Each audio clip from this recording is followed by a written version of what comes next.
A devastating multi-day winter storm, described by meteorologists as one of the most severe in recent history, struck California on Monday and Tuesday, February 16th to 17, 2026, dumping between 3 and 8 feet of snow across the Sierra Nevada mountain range. The storm trapped drivers on roads, knocked out power for thousands of residents, and triggered life-threatening avalanches across the region. By Tuesday evening on February 17th, 2026, the state had declared an emergency, with priorities shifting away from snow clearing and toward backcountry search and rescue missions. Driven by an atmospheric river, the storm brought torrential rain to lower valleys while blanketing mountain roads with blinding, dangerous snowfall. By Tuesday, the UC Berkeley Central Sierra Snow Lab confirmed that the storm had produced some of the heaviest snowfall accumulation seen in 3 years. Total snowfall for the entire event was projected to reach between 5 and 8 feet at higher elevations, turning the landscape into a frozen wasteland and producing near-zero visibility whiteout conditions. According to a local weather expert, this was far from an ordinary February storm. The rate of accumulation was staggering, often piling up several inches every hour, which overwhelmed even the most experienced snow removal crews. The blizzard brought transportation across Northern California to a standstill. Interstate 80, the main highway linking Sacramento to Reno, was shut down in both directions over Donner Summit due to numerous vehicle spinouts, jackknifed semi-trucks, and virtually zero visibility. The California Highway Patrol advised that travel anywhere in the Sierra Nevada was unsafe. In a social media post, the CHP urged people to stay put, stating plainly that remaining in place was the safer choice. Both the California Department of Transportation and the CHP announced a complete traffic halt on one of the busiest transportation corridors in the western United States, citing dangerous wind speeds, whiteout conditions, and rapidly accumulating snow. Interstate 80 was closed from Colfax all the way to the Nevada state line, stranding travelers and blocking commercial freight along one of the most vital economic corridors between California and Nevada. The UC Berkeley Central Sierra Snow Lab, situated near Donner Pass, recorded more than 28 inches, approximately 71.5 centimeters, of snowfall within a single 24-hour window spanning Monday into Tuesday morning. Scientists at the lab described the storm's ferocity as the worst since February 2023, with intense snowfall, howling gusts, and visibility dropping essentially to 0 feet. By midday on Tuesday, February 17th, significant snowfall had already accumulated, and forecasters were predicting another 2 to 3 feet through Wednesday night, potentially pushing the total multi-day snowfall to as high as 8 feet at the highest mountain peaks. The closure of Interstate 80 from Colfax eastward created an enormous logistical crisis for truck drivers and travelers heading toward Lake Tahoe, Reno, or trying to cross into Nevada. Footage released by Caltrans District 3 showed extremely hazardous conditions, with snowplows struggling to make headway against the relentless, overwhelming snowfall. Eastbound Interstate 80 was restricted to commercial vehicles only at Applegate, approximately 8 miles from Colfax, early Tuesday morning due to severe traction issues. Numerous spinouts and jackknifed big rigs were reported throughout the morning, forcing highway patrol officers to halt all traffic at the Colfax and Nevada border checkpoints. Caltrans District 3 issued a statement explaining that when visibility vanishes, safe travel becomes impossible, and emphasizing that the closure was absolutely necessary for the public's protection. The storm's effects went far beyond the highway system, with heavy snowfall and powerful winds causing extensive infrastructure damage in surrounding communities. Nevada County reported nearly 10,000 homes and businesses without electricity on Tuesday, while Placer and El Dorado counties each reported over 335,700 outages. The massive storm also forced a complete shutdown of major ski resorts, including Mammoth Mountain and Palisades Tahoe, which recorded over 40 inches of new snow at their summits, making skiing conditions extremely dangerous and elevating the risk of avalanches significantly. This storm stood in sharp contrast to the unusually mild and spring-like conditions that had characterized early 2026, catching many motorists completely off guard by the sudden and dramatic return of severe winter weather. Local authorities strongly urged all travelers to avoid the roads entirely and wait for the storm to subside. The Sierra Nevada snowpack had fallen to just 53% of normal levels in recent weeks, making this powerful storm both a much-needed, though highly dangerous, source of relief for the region's long-term water supply. The situation remained rapidly evolving. While some recovery operations began on the morning of February 18, 2026, the approximately 60-mile stretch of Interstate 80 through the Sierra continued to face strict, intermittent, or partial closures, with chain controls firmly in place. Rescue crews were tasked with cutting through a mile of deep and treacherous snow in Amador County in an effort to reach 3 adults who had been stranded on the Mormon Immigrant Trail since Monday. While the northern part of the state endured blizzard conditions, Southern California was being battered by torrential rain and strong winds. Flash flood warnings were issued across Los Angeles County as rainfall overwhelmed drainage systems. Residents living in areas already devastated by recent wildfires faced evacuation warnings due to the elevated risk of mudslides and debris flows. A large tree fell across U.S. Highway 101 in Santa Barbara County, blocking southbound lanes on Monday. The storm was expected to continue through Wednesday, February 18, 2026, with another 1 to 3 feet of snow possible even at lower valley elevations, and potentially much greater amounts in the mountains. Chain controls were expected to remain active on all mountain roadways, and a second, somewhat weaker storm was forecast to arrive by Thursday. The storm hitting the Bay Area had already produced heavy rain, more than 500 lightning strikes, snow on surrounding peaks, and reports of hail across the region. More precipitation was on the way. Rain was forecast to fall throughout the week along the coast, with freezing temperatures expected across both the North and South Bay areas and heavy snowfall continuing in the Sierra Nevada through the week's end. Over the previous 2 days, a cold front pushing in from the Gulf of Alaska had brought nearly 2 inches of rain to San Francisco and Oakland. Cities across the North Bay received higher totals, with more than 3 inches recorded in some locations, while peaks such as Mount Tamalpais collected over 4 inches of rain. That same morning, elevated Bay Area locations, including Mount Hamilton in Santa Clara County, received several inches of snow. Forecasters said the steady downpour would continue through Wednesday across the broader Bay Area, with intermittent showers likely continuing through Saturday. The National Weather Service additionally issued an extreme cold warning through Wednesday morning for the mountains and valleys of the North Bay, as well as portions of the southern Salinas region. By the end of the week, most parts of the Bay Area were expected to receive close to 2 inches of rain or more, according to Dalton Beringa, a meteorologist with the National Weather Service's Bay Area office. He noted that additional rounds of rain were still ahead through the week's end, though many residents might experience some sunshine on Thursday, Friday, and Saturday.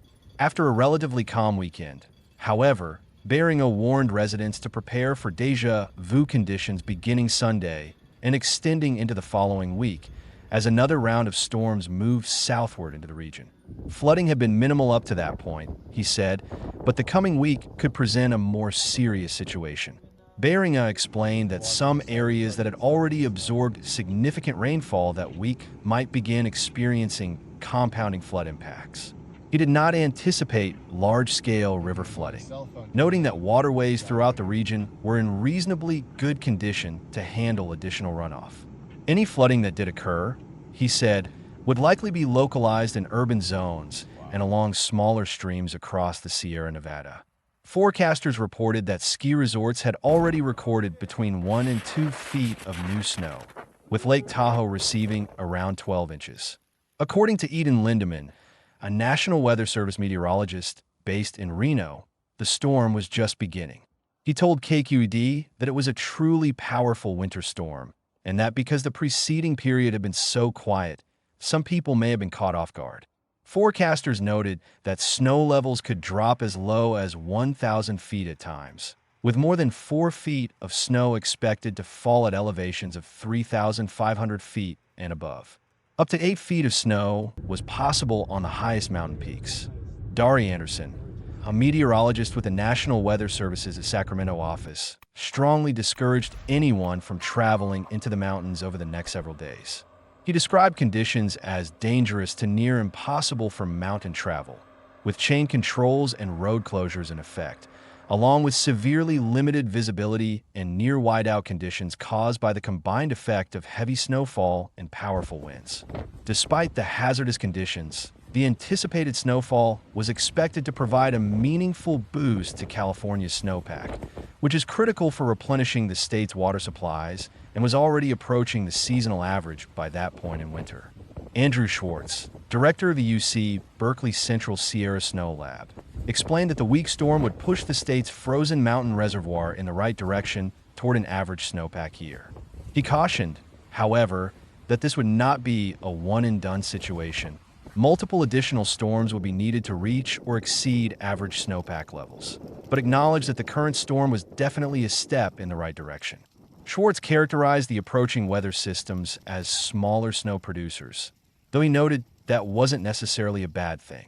He explained that a series of smaller storms delivering incremental snowfall could be just as beneficial as one or two major events. The Washoe County School District once again closed its schools on Wednesday, citing hazardous conditions resulting from the storm, which left mountain passes shut down and deposited as much as 8 inches of snow on valley floors. The district sent notification to families just after 5 o'clock in the morning. Several other school districts in the region, including Carson City and Story County, announced school closures the previous Tuesday evening. Both the University of Nevada, Reno, and Truckee Meadows Community College announced Wednesday morning that their campuses would remain closed, with both institutions shifting to online instruction. Washoe County School District informed the Reno Gazette-Journal that Tuesday's snow day would extend the school year by 1 additional day, pushing the last day of school to Monday, June 8th. The district had set aside 3 contingency days extending through June 10th, but had not yet confirmed whether the additional snow day would further push back the final day of school. Before attempting to drive over Sierra Nevada mountain passes, travelers were advised to check current road and weather conditions at invaroads.com and roads.ca.gov. 6 backcountry skiers who had been caught in an avalanche near Donner Pass were successfully rescued and brought safely off the mountain, the Nevada County Sheriff's Office confirmed on Tuesday evening. Officials reported that 2 of the rescued skiers were receiving treatment at a hospital. First responders had initially reported 16 people in the group, but later clarified that only 15 individuals had actually been on the trip. As of Tuesday night, the Sheriff's Office confirmed that 9 people remained missing. Search teams were hopeful they could deploy aircraft on Wednesday to assist in locating the remaining 9 individuals. Rescue crews traveling on skis and snowcats battled blizzard-level conditions in their efforts to reach the 6 backcountry skiers who were alive but trapped following the avalanche that left 9 other members of the group unaccounted for. Emergency responders were dispatched to Frog Lake in the Castle Peak area, located northwest of Lake Tahoe, after a 911 call was received at approximately 11:30 in the morning reporting an avalanche with people buried beneath the snow. This occurred as the powerful winter storm was moving through the area. Several hours later, Ashley Quadros, a spokesperson for the Nevada County Sheriff's Office, confirmed that 6 skiers had been located and were instructed to shelter in place as effectively as possible until rescuers could reach them. The group had been on the final day of a 3-day backcountry skiing excursion, according to Steve Renaud, a Tahoe National Forest avalanche forecaster with the Sierra Avalanche Center. Renaud said his organization had established communication with individuals on the ground in the affected area. He explained that the skiers had spent 2 nights at backcountry huts during a trip that required navigating challenging mountain terrain on backcountry skis over distances of up to 4 miles, roughly 6.4 kilometers, while carrying all of their own food and supplies. Nevada County Sheriff's Captain Russell Green said authorities had been alerted to the avalanche both by the touring company that had taken the group into the Castle Peak area and by the emergency beacons the skiers were equipped with. The skiers were maintaining communication with rescue officials through their emergency beacons, which are capable of transmitting text messages. Green told local media that the stranded skiers were doing everything they could. He explained that they had taken refuge in a sheltered spot, constructed a makeshift shelter using a tarp, and were doing everything within their means to survive while awaiting rescue. He cautioned that rescue teams were advancing toward the group carefully, given the persistent risk of triggering additional avalanches in the unstable conditions. Green described the multi-pronged rescue approach, explaining that teams were deploying snowcats, snowmobiles, and personnel on skis, with multiple simultaneous approaches underway. He acknowledged it would be a slow and methodical process. The company responsible for leading the excursion, Blackbird Mountain Guides, issued a statement on its website confirming that it was actively coordinating with authorities on the rescue operation. The majority of the group consisted of clients, with several guides also present. California was being battered that week by a fierce winter storm delivering dangerous thunderstorms, powerful winds, and heavy mountain snowfall.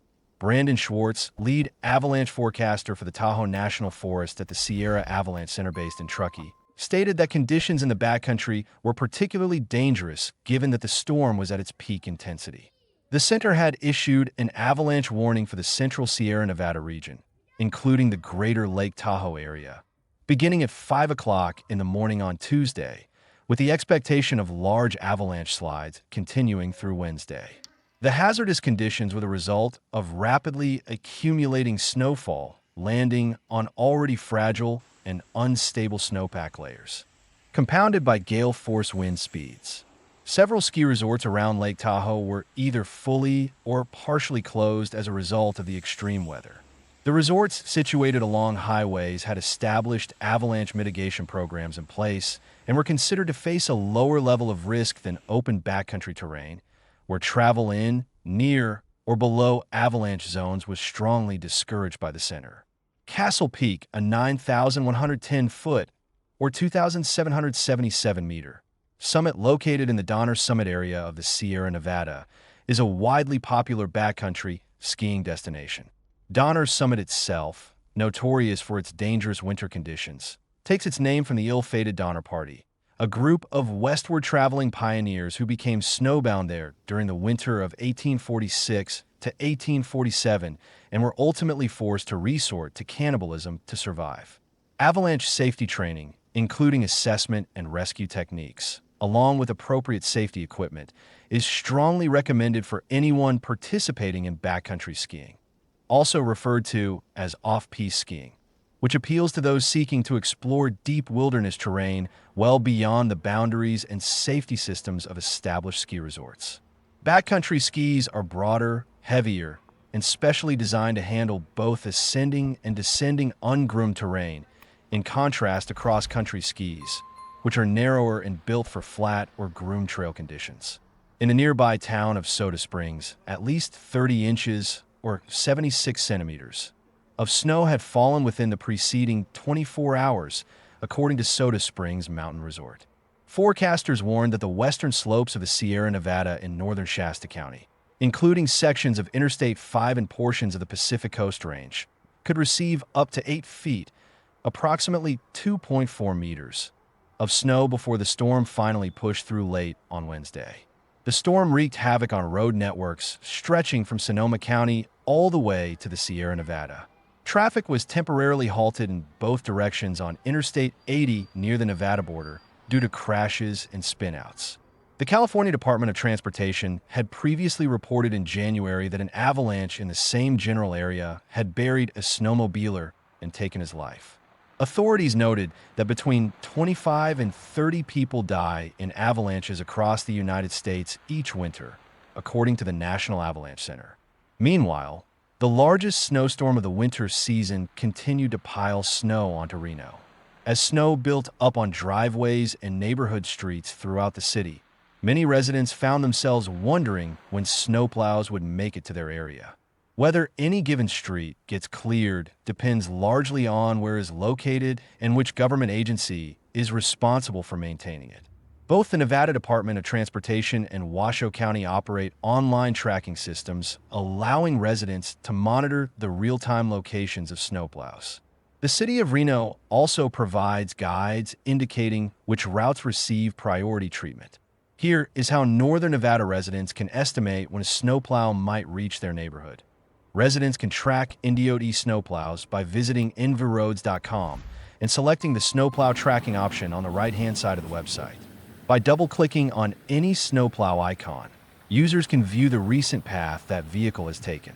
According to Washoe County's official website, McCarran Boulevard and the freeway network are continuously plowed and treated with de-icing materials by NDOT during snowstorm events, with slightly higher priority given to the freeways themselves. Residents can also monitor Washoe County snowplow routes by visiting gis.washoecounty.us. This mapping tool is especially useful for people residing in unincorporated areas of Washoe County, such as Sun Valley, Cold Springs, and Incline Village, where crews were actively working as of 1:20 in the afternoon. Reno's street network, spanning 2,361 lane miles, is organized into 20 distinct snow-clearing routes during storm events. Priority is given to high-capacity arterial roads, collector streets that connect residential neighborhoods to arterial corridors, school zones, and areas in close proximity to emergency services. Priority 1 streets include sections of Virginia Street, Longley Lane, and Stead Boulevard. Priority 2 streets include Center Street, Evans Avenue, and Hunterley Drive. The City of Reno's website notes that if a road has not been cleared, it may be privately owned, as apartment complexes, homeowners associations, and commercial properties are generally responsible for clearing their own roads and parking areas. With the first significant snowfall of the winter season covering Reno's streets, Police Chief Catherine Nance urged all drivers to reduce their speed, remain alert, and come prepared for slippery road surfaces. She acknowledged that northern Nevada residents are well acquainted with how rapidly weather conditions can shift, noting that even a light dusting can produce dangerous spots, particularly on bridges and elevated overpasses. She emphasized that patience and preparation are a driver's best tools in such conditions. As temperatures continued to fall and snowfall intensified throughout Tuesday afternoon, Reno drivers were reminded that winter weather is not simply scenic. It can be deeply unpredictable. Chief Nance warned that traction can disappear far more quickly than many drivers anticipate, and she asked motorists to give themselves and others additional time and space on the roads. The Reno Police Department had already responded to numerous collisions during the week, many of which involved drivers who had failed to adjust their speed appropriately for the icy conditions. Police also reminded residents that all-wheel drive systems and snow tires do not make a vehicle immune to accidents. They simply provide a modest degree of additional control. Chief Nance maintained that a cautious and attentive mindset remains the single most effective safety tool available to any driver. She urged everyone to arrive at their destination safely, noting that being late is always preferable to not arriving at all. As Reno continued to face additional winter weather in the days ahead, Chief Nance encouraged all residents to consult NDOT road condition updates, keep emergency supplies in their vehicles, and remain prepared for sudden changes in the weather.